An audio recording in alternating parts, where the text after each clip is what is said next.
Alexander Moreira Almeida, investigador e professor de Psiquiatria da Universidade Federal de Juiz de Fora, no estado de Minas Gerais, Brasil, tem o seu livro Ciência da Vida Após a Morte, publicado em inglês, português, espanhol e alemão.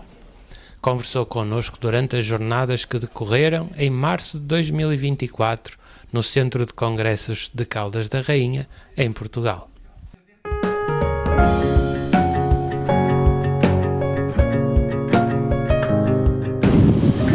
O objetivo central nosso ao escrever o livro foi trazer para a comunidade científica e para o público em geral um conhecimento do que existe de pesquisa científica sobre esse tema, que é um dos temas mais desafiadores da história da humanidade, de todas as filosofias, religiões. Se existe ou não vida após a morte, se a nossa vida acaba com a morte do corpo ou se ela continua. O que muitas pessoas não sabem é que essa não é uma questão apenas filosófica ou religiosa. Ela tem sido, há 150 anos, uma questão científica, que tem sido investigada cientificamente por muitos dos principais pesquisadores e filósofos do último 1,5 séculos. Então, com o objetivo de resumir o que existe desses dados e permitir que as pessoas formem a sua própria opinião embasadas em fatos, em dados, realizamos esse livro.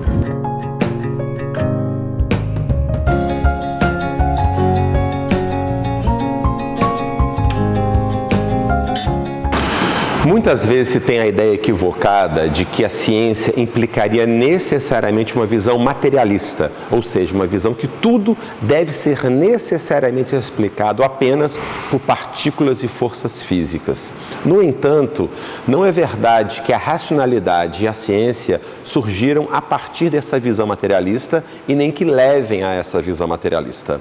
A racionalidade ocidental, que surge com a filosofia grega, com Sócrates, Platão, Aristóteles, nenhum deles tinha uma visão materialista, muito pelo contrário. A ciência moderna, que surge com Galileu, Francis Bacon, Kepler, Newton, nenhum deles também tinha uma visão materialista. Então, primeiro, é falso dizer que a ciência implicaria necessariamente uma visão materialista. O materialismo é uma posição filosófica respeitável, mas não é correto, e aí sim, dogmático, querer impô-la como a única condição necessária para se fazer ciência.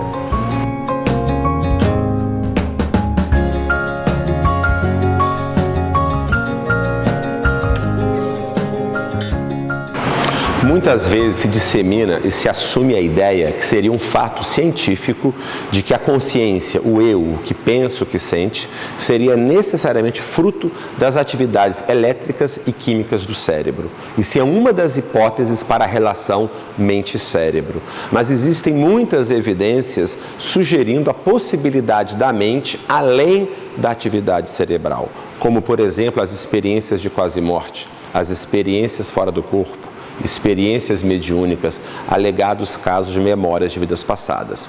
Esses casos que são anotados e compilados as principais pesquisas no nosso livro Ciência da Vida Após a Morte, sugerem de modo bastante consistente de que a mente ela se utiliza do cérebro para se manifestar, mas não é gerada pelo cérebro.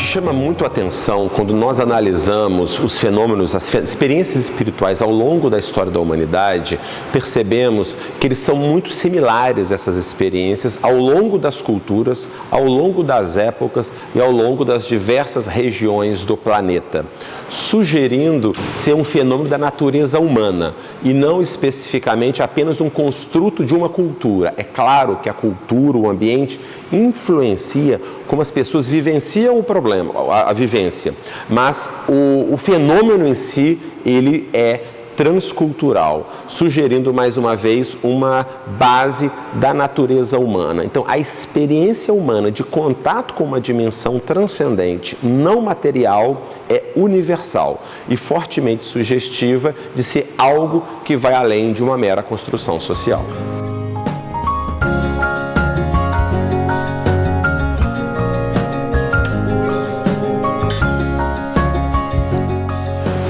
O cientista, por natureza, deve ser curioso e buscar entender a natureza, o universo e o próprio ser humano. E uma das coisas que mais me impressiona é o fato da maioria dos cientistas não terem nenhum conhecimento de um amplo corpo de pesquisas sobre as experiências espirituais realizadas por muitos dos principais nomes da ciência ao longo dos últimos 150 anos. Então, é muito importante para que o cientista possa ter uma posição, uma opinião, uma visão embasada sobre o tema do que é a mente humana e da relação da mente com o cérebro, que tem acesso a essas pesquisas. Então, nós procuramos no livro fazer uma ampla revisão das pesquisas acadêmicas sobre o tema e, inclusive, para aqueles que quiserem aprofundar em qualquer um dos temas, nós deixamos no final do livro 350 referências bibliográficas que embasam o que nós afirmamos no livro e, ao mesmo tempo, permitem um aprofundamento. Então, fica o chamado, o convite para a exploração desta área, muitas vezes tão desconhecida no ambiente acadêmico.